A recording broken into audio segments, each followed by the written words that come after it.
Hello, welcome to Glasgow Rangers Nation with me, your host, Owen James, the channel that brings you your team every single day, guys. We will be back on the proper broadcast platform soon. We've had a few technical issues, obviously led to me deleting yesterday morning's video because there was no sound on the video. I don't know why there was no sound, but decided that OBS decided not to record any sound. So I wanted to get a video out today. I wanted to get back in touch with you all, talk to you all about what is going on at the club. Lots of things going on. Things regarding the scrapping of the B team and what that now means for the youngsters coming through. Some interesting talking points coming out of that. We're also going to talk a little bit as well about what Cyril Dessers has been saying as regards his future at Rangers. And according to reports in a number of sources, two players have been told they can find a new club in this January transfer window, and we will talk a little bit about that. So, look, I mean, look, we all kind of, we all find a bit, we all feel a little bit better today, don't we? I mean, look, I mean, we've obviously beat Aberdeen 3-0. It was a good performance. It was a very good performance. You know, if it had been 9 or 10-0, I don't think it would have been unfair. The chances we created in that game, and that's what we've got to kind of take forward into the Fraserburgh game on Sunday, and then obviously into the Manchester United game on Thursday, and then into that very tough away trip to Tannadice. Why is it a tough away trip, you may ask? It's only Dundee United because it's away from home, and Rangers do seem to suffer very badly from travel sickness, no matter where they go at this moment in time. Manchester United struggling at the moment in the Premier League at time of recording. I'm recording this on Thursday night. Is it Thursday today? Yes, it's Thursday.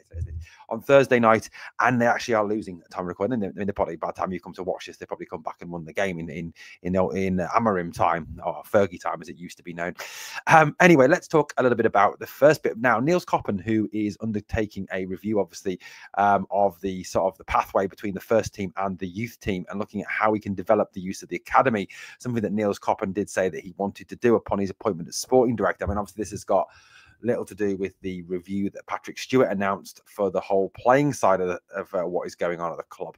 It does seem that there is an ongoing review of all the key parts of the football club at the moment, and you can kind of say that, you know what, it is needed, isn't it? It really is needed with how badly the club has been run since 55, realistically since 2012, since it came back. I don't think we ever really put successfully everything back in place, did we? So I think, at the end of the day, these reviews are more than overdue with the club, and getting things right in the long term, looking at what's going well, what's not going well. And I think obviously it's interesting that now we've got a couple of kind of fresh pairs of eyes in Niels Coppen and obviously Patrick Stewart, more so a fresh pair of eyes, looking at things, saying that, look, this isn't great, this needs changing, this needs looking at, and this needs reforming. And I think that's the best way forward, because what we're doing at the moment quite clearly isn't working, because we're not getting the players breaking through from the academy into the first team.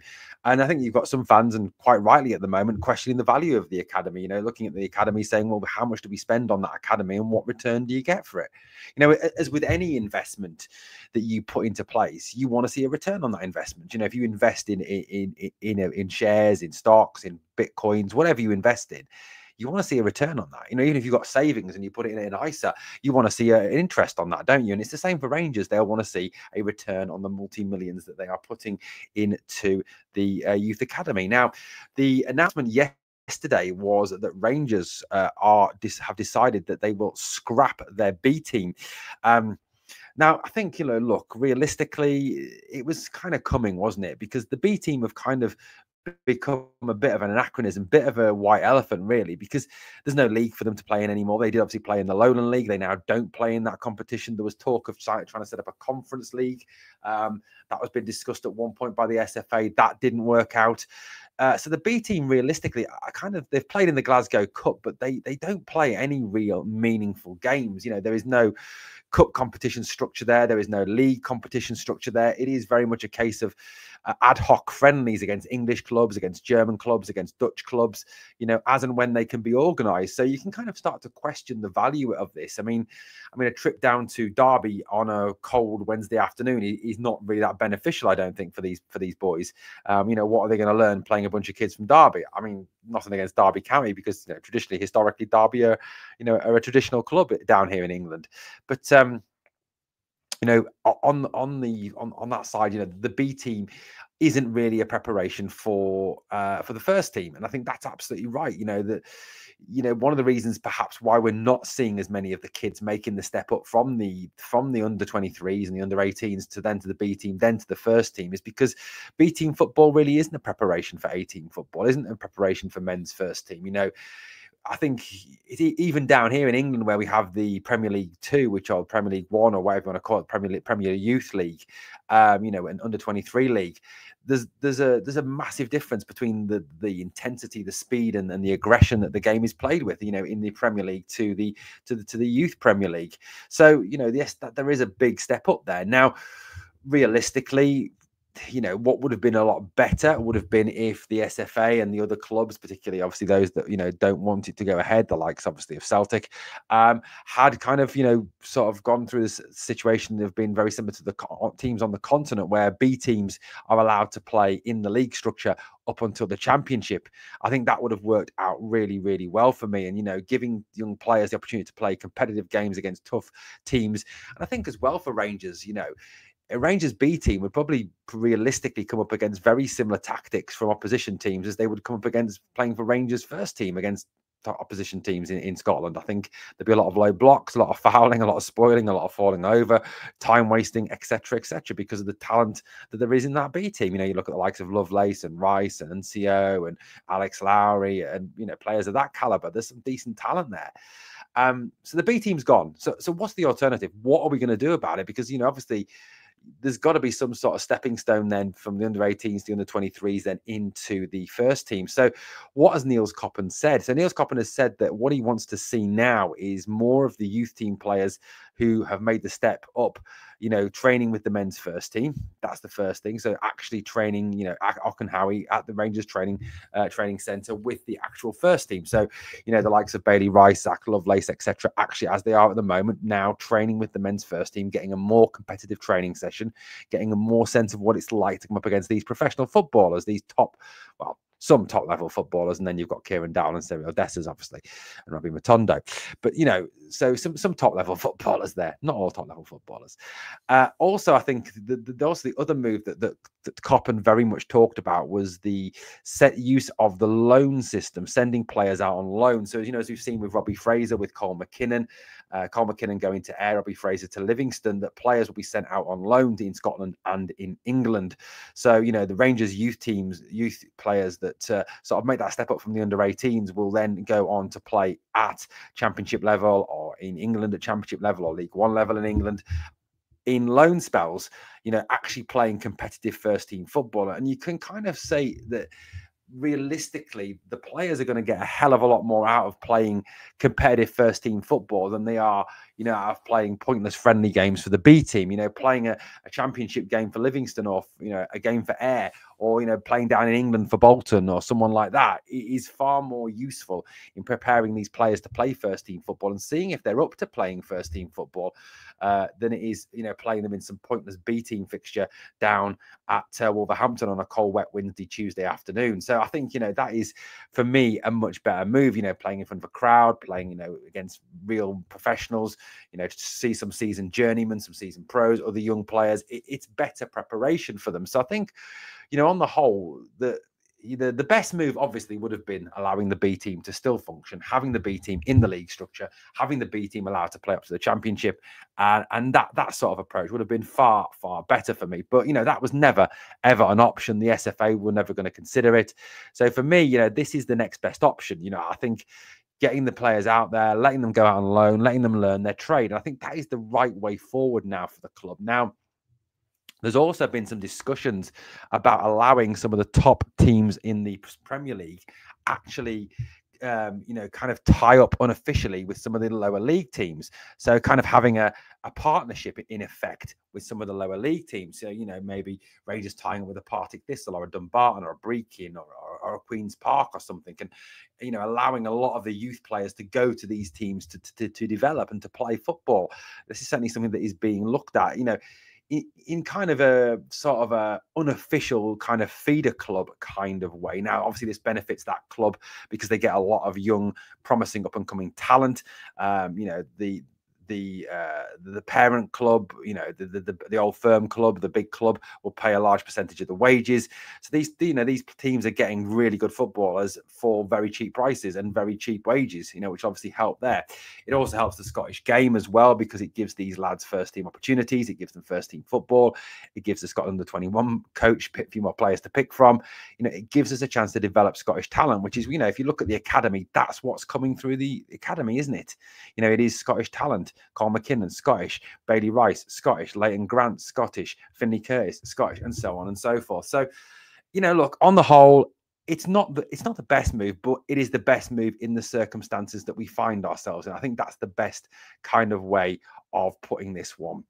You know, so let me know your thoughts anyway in the comments down below. That'd be great if you could.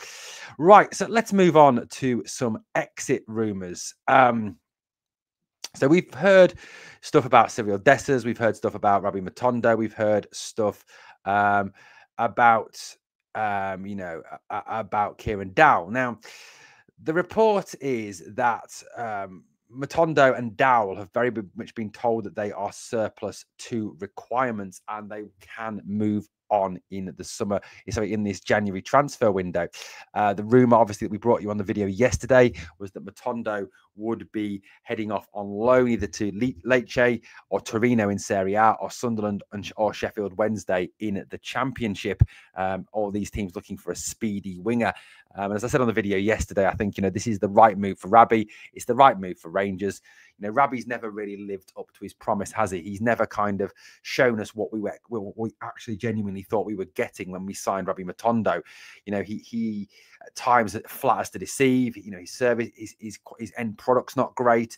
Sometimes it's brilliant. I mean, that goal against Celtic, for example, but other times it's absolutely shocking. So, on the whole, this is, for me, the right move for Rabbi and the right move for the club. I think it just seems to me, from what I'm reading, from what I'm hearing, that it's a matter now of getting this across the line, getting this done and dusted, getting one of these clubs to actually sign on the dotted line and take Rabbi Matondo off our hands, and obviously getting Rabbi to sign a contract. I'm told, as I said on the video yesterday, that any deal will be a loan with an option to buy for around £2 million. And Rabbi Matondo, of course, was left out of the team to face Aberdeen the other night for sporting reasons, apparently on form. That's why he was dropped, nothing else. Apparently, that's what I'm hearing. Kieran Dowell also left out of the squad to face Aberdeen as well. I mean, obviously, because Bailey Rice got in ahead of him, which, you know, is long overdue. I really hope that Bailey starts to get some first team minutes now. But what I'm hearing is that Kieran Dowell is another one that we are looking to cash in this January transfer window. You know, any money that we take on Dowell will actually be profit, given the fact we actually didn't pay anything for him. I suppose a signing on fee probably, but even that I don't imagine for a player like Kieran Dowell is going to be massively substantial. So, yeah, I think that's a positive. That is a big positive. You know, I think getting Dowell out will be another. You know, yeah, Dowell's not on huge wages. I think he's 16 grand a week or something like that, which, you know, in comparison with the 27 grand a week Dessers gets, the 30 grand a week that Tav gets, the 24 grand a week that Matondo gets, etc. It's not as much, but it's still wages off the wage bill. And look, with the best will in the world, and look, I hate to criticize the lad, and I hate to kind of slag the lad off, but what is he? I mean, genuinely, what is Kieran Dowell? I mean, he looks like a competition winner most of the time. He's not a 10 because he's not quick enough or skillful enough. His passing's not incisive enough. I mean, if you compare him to Hadji and Bayrami, he's certainly not in that class. He's not a winger because he's not skillful enough. He's not quick enough. He doesn't go past the man. You know, he's not really a winger. And using him as a right winger was a bit of a mistake by Clement. He's not an 8 because he's not really a box to box. He's not a 6. I don't really know what he is. And I think since his injuries, he's kind of really been set back and has never really returned to the levels that, you know, that perhaps, you know, when you've heard Norwich fans talk about him in favourable terms and actually say that they missed Dowell more than they missed Todd Cantwell. I mean, quite incredible, really. I mean, I'd much rather have Todd Cantwell in the Rangers team than I would rather have Kieran Dowell in the Rangers team, if I'm being honest with you. So that one looks like it's done and dusted. It looks like it may be headed out. He may be headed out in this window. It's just a case now of finding someone to take him. Now, I know what you're thinking here. You're thinking, Owen, who the hell would want Kieran Dowell? Who'd want that bloke? Well, look, I'm sure some English Championship club or some English League One club will come in for him. You know, they'll buy anything down there. They really will. So yeah, I do think that he will have a part to play in that. I think if people look at what he did for Wigan, what he did for Norwich, I think they'll see some good stuff, and they may well move for him. And I think anything we can get for him, you know, even if it's just a mil and a half, is an absolute bonus for me. You know, that is absolutely a big bonus for me. Right, so Cyril Dessers, what is going on with Cyril Dessers? Now, Cyril Dessers basically says that, you know, he wants to play first team football. He doesn't want to be a bit part player. He wants to start regularly. But I think, you know, we can all kind of see that the team looks so much better without Cyril Dessers in it. It looks more mobile. It looks more inventive. It looks like it, you know, it creates a lot more chances. The movement's better. The hold-up play is better. And Hamza is just light years ahead of him. Absolute, even at his age now, and Hamza been a young lad who's still developing. He's still absolute light years ahead of Dessers. His control, his knowledge of the offside law, for example, his ability to stay on his feet, his goal scoring, his dribbling, his directness, his aggression, all better than Dessers. Dessers, when he was Dessers, I mean, some quotes from Dessers. I mean, he said that Dessers apparently said to the media, he said, "I don't know what my situation is now. I can imagine that Rangers might want to earn something from me this month." So it sounds like there's a kind of realization from Cyril Dessers that Rangers could well cash in on him in this January transfer window. He went on to say basically that he would be willing to move on, you know, if he's not going to get that first team playing time. You know, what he wants at his age is first team football, which, look, nothing against Dessers. You know, he is 29. At the end of the day, he's nearly 30. You know, you do want to play first team football. You don't want to spend the end of your career sat on a bench and getting 5 minutes here, 10 minutes there. You know, that's not what you want at the end of your career. You do want to play football, and I can understand that frustration. I certainly can, but, you know, the lad isn't good enough. I mean, that's kind of what he's got to kind of realize. I mean, the stories are that Rangers are looking to, you know, to get back what they paid for him, which is about 4.5 million. Which, look, I mean, is that realistic? Really? Empoli interested, Cagliari interested. Could we fleece £4.5 million out of them this transfer window?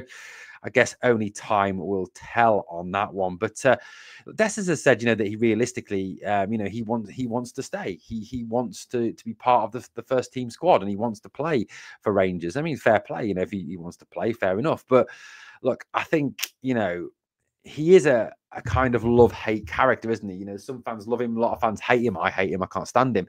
But you know, for me, he's just too inconsistent. He doesn't, I mean, he scored last night and it was a goal that meant nothing. The game was over by that point. It was 2-0. They weren't going to get a point. The game was done and dusted. He scores too many goals that just don't mean anything, that genuinely don't really contribute to us actually winning a game. You know, if he scores the second to take us 2-0, fair enough. That's a meaningful goal. But, you know, he scores the 2 against Killy when they're tired, they're done, they're finished at 3-0. You know, he scores last night when Aberdeen are tired and done and finished. You know, that's his kind of his specialty. And I think as a backup striker, he's fine, but he's not a starting striker. And I think, you know, if you were paying him £27,000 a week, you know, and you're paying him as a backup striker, that's far too much. If you're paying him 12 grand a week or 10 grand a week, fair enough. Keep him as a backup striker. You know, realistically, throughout his career, that's where he's actually done better coming off the bench than actually starting. So I can see that. And look, I understand his frustration. Of course I do. But, you know, there comes a time when you've got to move on. And I think for both parties, it's better if he just moves on. And I'll drive him. Anyway, guys, let me know where you think Dessers will be better off going. Cagliari, Empoli, Lagrones, I think is another one.